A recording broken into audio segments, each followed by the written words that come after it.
Is pairing the RTX 4070 Super with the Ultrawide 1440p monitor still a good idea to play the latest games as we enter 2025? Let's find out. To test this, I paired the MSI Ventus 2X 4070 Super with the Ryzen 7 9800X3D as part of the Big Quiet PC build powered by MSI. And we'll be experiencing the games today on the beautiful 175Hz OLED monitor. This is MSI 341CQP. If you're interested in any of the products featured in this video, you can find them on Amazon at the links in the description below. Let's start with Path of Exile 2.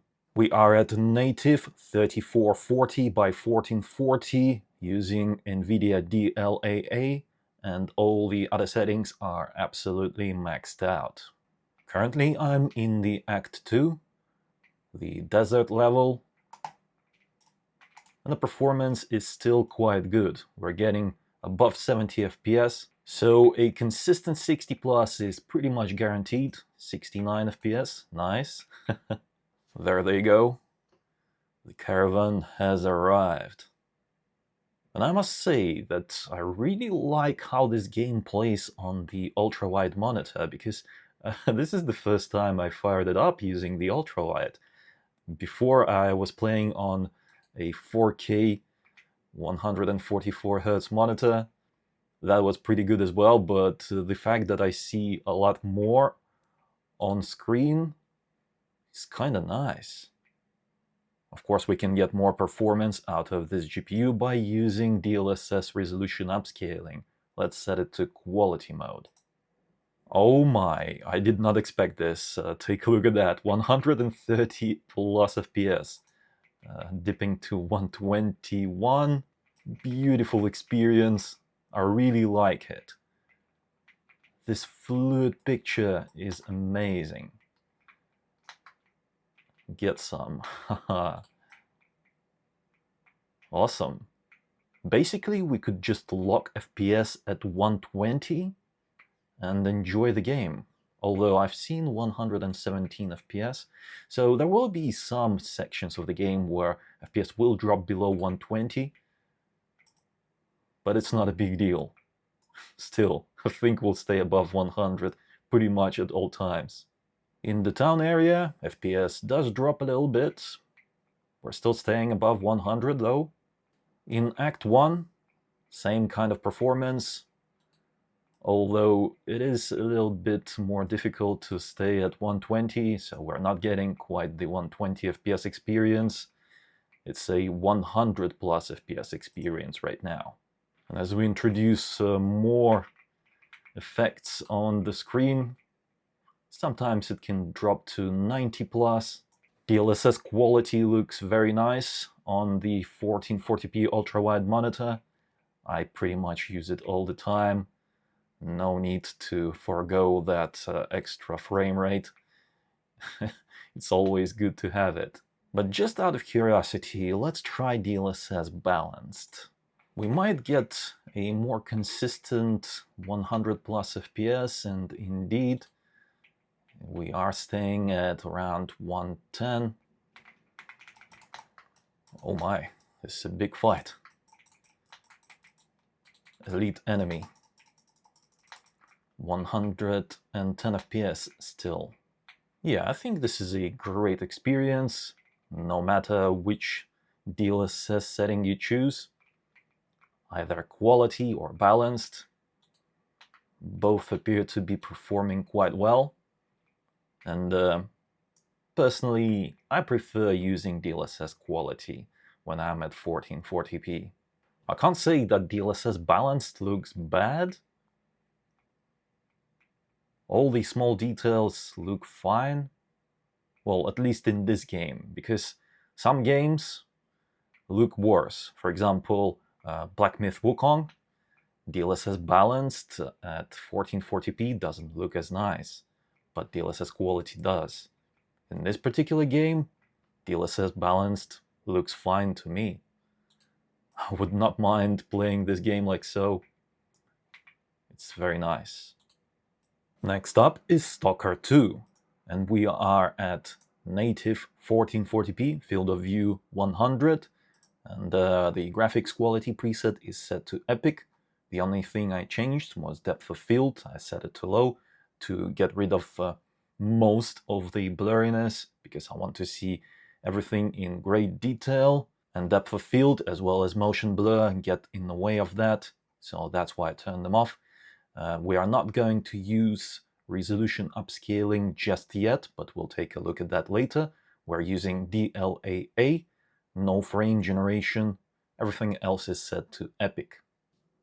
This game has software ray tracing, which is not easy to run.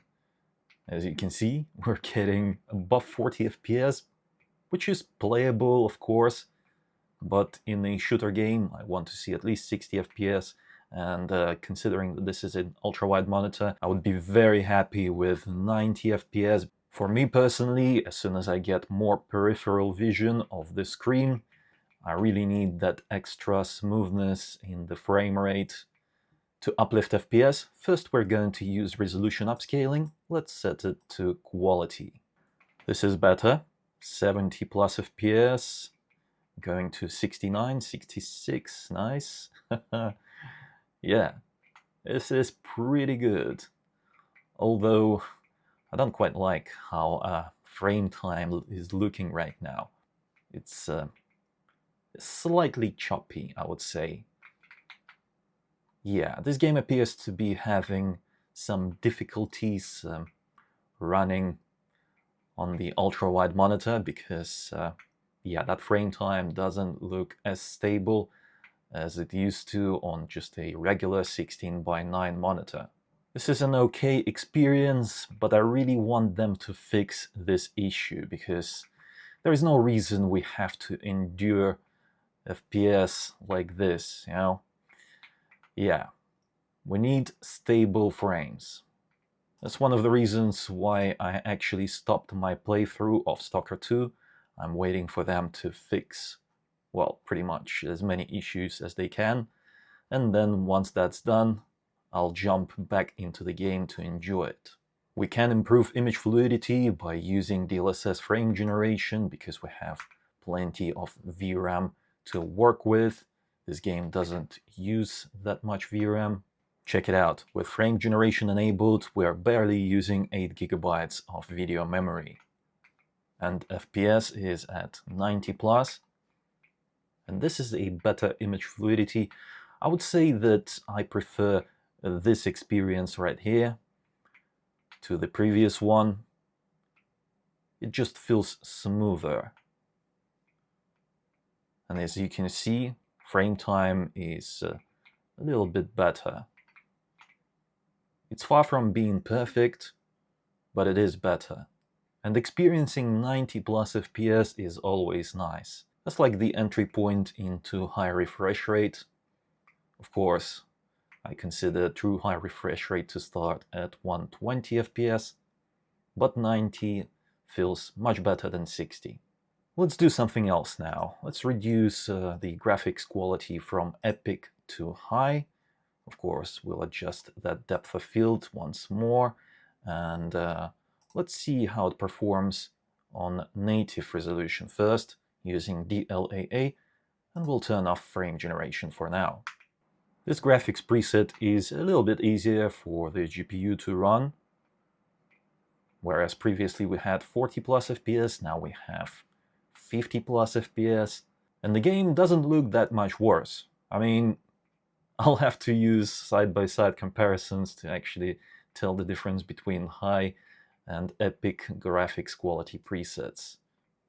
The game still looks beautiful, and the performance is a little bit better, so it's a win. Now let's introduce DLSS quality, and that pushes the performance well over the 60 FPS barrier. We're getting 70 plus right now, actually, even reaching up to 80 maybe. Hold on, let's see, can we find an area in the game where we're gonna see 80 FPS? Over here maybe? No, not quite. 79. Oh, 80, 81, yes, I found it. But yeah, once more, the FPS is feeling a little bit choppy, and because I have so much peripheral vision on the screen, that just exacerbates things. It doesn't feel as nice. So unfortunately, I think the only way to kind of pleasantly play this game is to use frame generation to smooth that frame rate out. Let's enable frame gen, and this feels much better. Yes, 100 plus FPS, and the image feels smooth. So yeah, this is the only way to play Stalker 2 on the ultrawide monitor using the 4070 Super, at least on my setup, that is. Let me know if you have a similar setup. What is your experience with the ultrawide monitor in this game? Do you also feel like your frame rate is a little bit choppy? Because I cannot get to the bottom of it. I've tested various configurations, various settings. I even tried changing some things in BIOS that are related to the CPU, but nothing made the frame rate better. Ultimately, what matters most is that we were able to achieve a pleasant experience on the ultrawide monitor using the 4070 Super, and that's a good thing. Let's wrap things up with the latest Indiana Jones game. We are at native 1440p ultra-wide resolution, field of view is at 95, and I'm using the Ultra graphics quality preset, which means that texture pool size is set to Ultra. Because this card has just 12 GB of memory, I don't recommend going above Ultra textures pool size. This preset keeps everything else pretty much maxed out, with the exception of texture filtering. We'll take a look at full ray tracing in just a little bit, but as for the upscaling, it is off for now as well, but we'll take a look at that as well. We're using DLAA, no frame generation. As you can see, we are already using 10.6 GB of video memory. That is quite a lot. But in terms of frame rate, this is very nice. 70 plus FPS in one of the most demanding levels of the game. This is the jungle. Rendering this many plants in the forest is quite expensive for the GPU. The fact that we're getting well above 60 FPS in this kind of scene is good.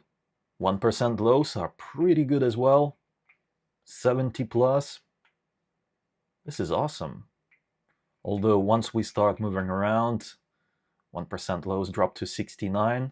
Nice. With this kind of high FPS, we can actually turn on frame generation without worrying about, latency. We're gonna have enough video memory to actually make it work. Yeah, you see right away we are now using 11.5 GB of video memory, and DLSS generates quite a lot of frames. So we went from something like 80 plus to 100 plus. That's about 20 additional frames. And these are high quality frames. So yeah, the image presented on the screen looks beautiful. Of course, another way to improve performance without using frame generation is just to enable resolution upscaling. Let's set it to DLSS quality mode. And now we're getting above 100 FPS. This is a high refresh rate experience right here. We're pushing towards 120. Yeah, there will be some scenes in the game where it will be possible to achieve 120 and even more. Let me show you. Yeah, like this one here in the museum. 138, 36 FPS. Pretty good. 140 sometimes, depending on the scene. Oh, 149, 150. But this is only possible if I just look at the wall. Yeah, that doesn't really make any sense to do, because generally we are walking about in this game, interacting with stuff. Yeah, quite nice indeed. What's really bothering me is these shadows. how they just change so drastically just over there where my crosshair is. You see? That's the line. It doesn't feel nice. I wonder what will happen if we enable frame generation on top of DLSS quality in this scene. Let's see. How many frames will we get? 150, 158, 160. Oh, yes. I'm almost maxing out this monitor's capacity. This is a 175 Hz monitor. And this is a AAA game that looks beautiful, and it has ray tracing enabled by default. You cannot turn it off. Of course, there's also full ray tracing option that we are about to see. Well, at least I'm going to try and enable ray tracing, because it didn't work at 4K resolution, even using like the lowest quality DLSS. So let's disable frame generation for now, and I'm going to keep DLSS on quality just to ensure that we have that extra room in terms of video memory, and ray tracing is expensive to run, so it doesn't really make sense to run it on such a cost-effective graphics card at native resolution. Let's select medium ray tracing to begin with. We'll see how it goes. It actually appears to be working quite well. Well, at least in this level. The shadows are looking better. They no longer do that weird thing where they change just right there, a few meters away from us. They are consistent throughout their room.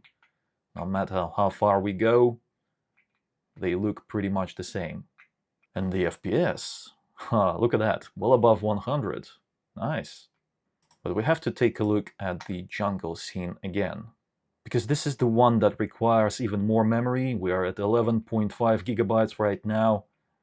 Yeah, and I think that we actually ran out of memory, because the FPS is just much lower than what we've had in the previous level. That indicates that we're actually, limited by our video memory, that there is not enough of it, and that results in a worse performance.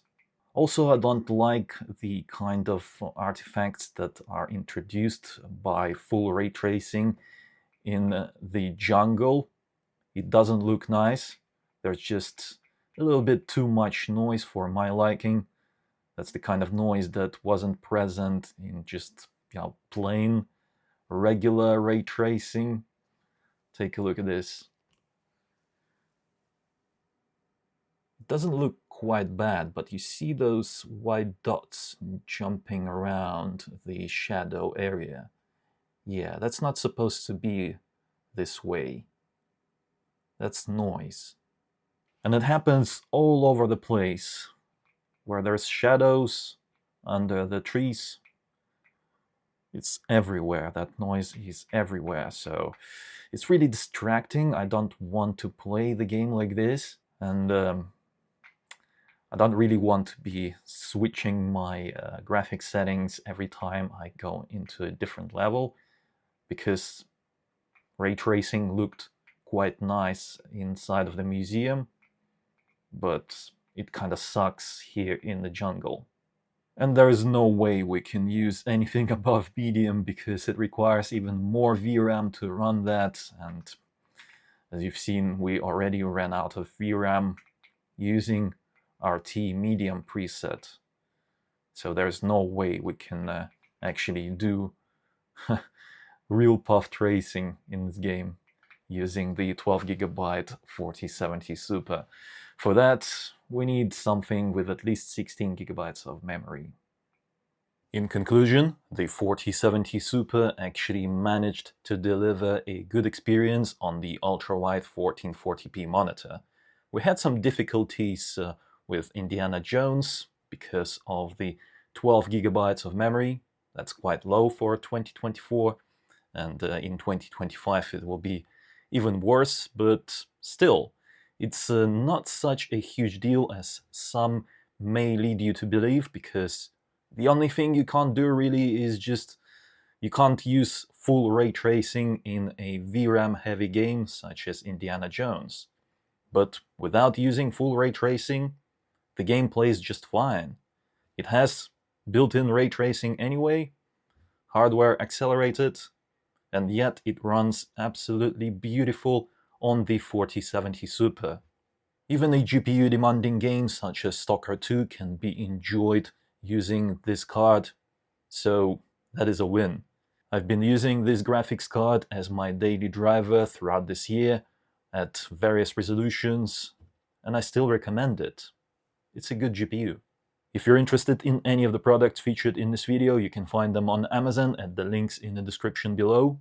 Let me know in the comments what do you think about this setup, and don't forget to reward my work with a like if you enjoyed the video and found it helpful. Subscribe for more if you haven't already. It was I, Vadim. Until next time.